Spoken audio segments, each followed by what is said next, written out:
Nous préférez pour analyser les sujets chaque soir avec vous dans cette émission. Nous honorons, mesdames et messieurs, bonsoir et bienvenue dans votre émission Analyse les défis du développement à la base en Guinée. Ça sera discuté dans cette émission ce soir avec un invité. De l'autre côté, nous partirons en Algérie. Abdelaziz Bouteflika pour son 5e mandat. L'opposition compte bien lui barrer le chemin. De l'autre côté, les États-Unis seraient-ils tentés de vendre des centrales nucléaires à l'Arabie Saoudite? Analyse à suivre dans ce numéro. Une fois encore, bonsoir et bienvenue. Juste, nous partons avec la transition et après on se retrouve pour commencer le débat.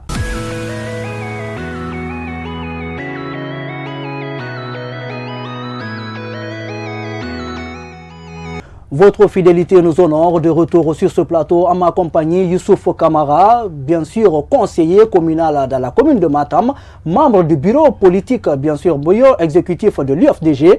Il est avec nous ici. Bonsoir Youssouf. Bonsoir Monsieur Traoré. Bienvenue.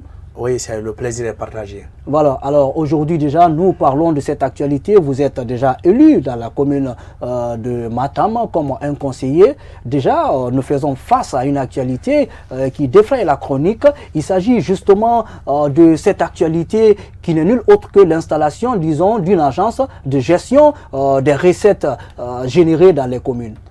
Une fois encore, vous êtes informé là-dessus.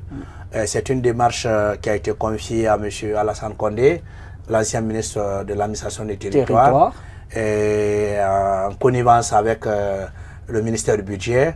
Et donc, il y avait une réunion qui a été tenue dans ce sens.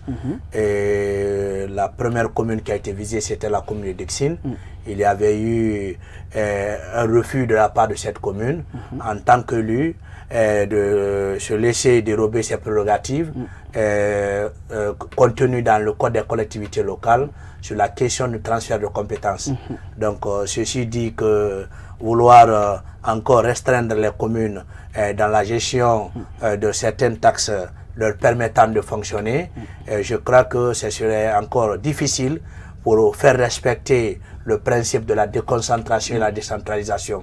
Donc, ceci dit très clairement, il faudrait que le gouvernement soit de très bonne foi, qu'on n'essaie pas de mettre des calculs électoralistes ou de la frustration politique à outrance pour manifester la volonté de bloquer les communes dans l'application, dans l'exécution des programmes de société qui ont été jusque-là débattus devant les populations respectives de ces différentes communes. Voilà, je reviens avec cette question. Pourtant, vous avez participé certainement aux États généraux de la décentralisation où tous les élus de la Guinée étaient représentés avec les administrateurs locaux. Pour vous, aujourd'hui, est-ce qu'il a été question justement de cet aspect lors de cette rencontre? Il n'a pas été là de cet aspect. On a étudié les grandes lignes par rapport à la notion de décentralisation et de concentration. Mais je crois sur la question proprement dite de blocage de transfert de compétences, cela n'a pas été débattu parce que l'État veut en faire une question hors circuit et l'État ne veut pas que lors de ces formations que cela soit une grande polémique parce que ce qui est extrêmement important, ce qui est encore important, surtout dans les zones minières, ce sont des zones où cet aspect de respect, de prélèvement des 0,5% de participation au développement local, parce que n'oubliez pas aujourd'hui que avant les mairies n'avaient en charge que les écoles primaires et les centres de santé. Mais aujourd'hui, ils ont rajouté même les collèges dans l'escarcelle des mairies, dans le cadre de l'entretien, dans le cadre de... Qu'est-ce que vous voyez? Donc au fur et à mesure, on fait remonter les dépenses, les recettes aussi doivent suivre.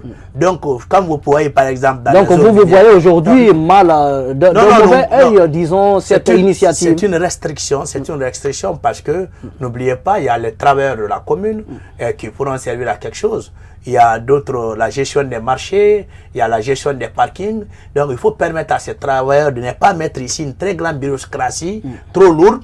Il faut que les hommes de terrain soient plus supérieurs que ceux qui sont dans les bureaux pour leur permettre à ce que chacun joue un rôle important dans le fonctionnement de ces communes. Mais vouloir dire non, vous restez là et nous allons envoyer des gens, des agents sur le terrain qui vont faire le travail, c'est qu'on a l'impression qu'on veut jeter toutes ces personnes-là à la porte. Finalement, à quoi va servir les élus? Ils serviront absolument rien. Et les élus, puisqu'ils ont ce pouvoir, ils ont été élus sur la base d'un projet de société, et ils ne sont pas forcément tous du parti au pouvoir. Il y a des indépendants parmi eux, il y a d'autres acteurs, il y a d'autres qui ont l'initiative de créer d'autres taxes administratives, leur permettant, selon le mouvement dans leur zone, leur permettant de rehausser le budget. En tout cas, on a entendu dans des projets de société, dépenses, certains qui parlaient même de mutualité, de mutuelle de santé. Et voilà, ce sont des initiatives propres à ces programmes de société. Vous savez aujourd'hui que si l'État s'empare de toutes ces prérogatives, on connaît que l'impact est moins par rapport à ces infrastructures. Vous savez, c'est les partenaires au développement qui nous appuient dans ce sens. Le PNUD est là, il nous offre des hôpitaux, des centres de santé améliorés. Mais vous et moi, vous êtes convaincus que dans beaucoup de localités, c'est les ressortissants qui mettent la main à la poche pour construire des collèges, pour construire des écoles, et des centres de santé et tout ce qui s'en suivent. Donc l'État est peu présent en termes de retour sur investissement, en termes de retour sur le développement des infrastructures locales. Donc si c'est les maires qui gèrent, ils savent qu'ils ont été élus sur la base d'un programme, ils savent qu'ils ont promis tel. Vous savez, le peuple c'est comme l'enfant. Quand tu le promets le matin, tu l'envoies du bonbon, tu vas faire, même quand tu rentres à 0 heure, il ne dort pas, il te le rappelle. D'un autre côté, on va poser cette autre question. Vous avez participé aux États généraux. Pour vous aujourd'hui, est-ce que au sortir de cette rencontre, vous sentez une volonté de l'autorité centrale justement de faciliter la cohabitation entre élus et les administrateurs? Il n'y a pas de volonté réelle parce que le code même doit être revu. Notre code doit être revu parce qu'il y a trop de dépendance des collectivités vis-à-vis de l'administration du territoire. Vous voyez un peu, ça va jusque-là que même dans les termes de sanctions, au vu de la loi, que le préfet peut prendre un acte dans le cadre de suspension, de sanctions d'un élu.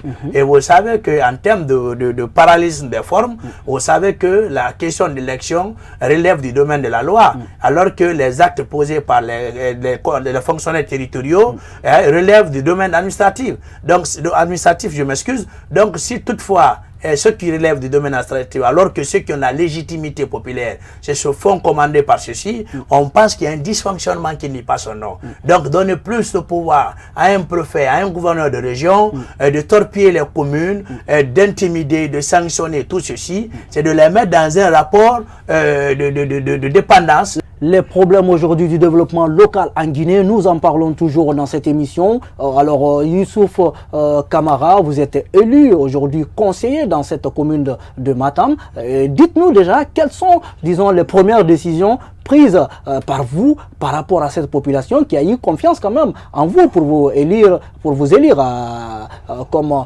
leur représentant. Pratiquement, nous sommes dans les préparatifs de la session budgétaire. Vous savez, c'est dans la session budgétaire où les grandes orientations, où tout ce qui a été là en termes d'appui, d'aide à la population va se manifester. Je crois que nous le menons dans les plus grandes difficultés parce que jusque-là, les recensements n'ont pas commencé.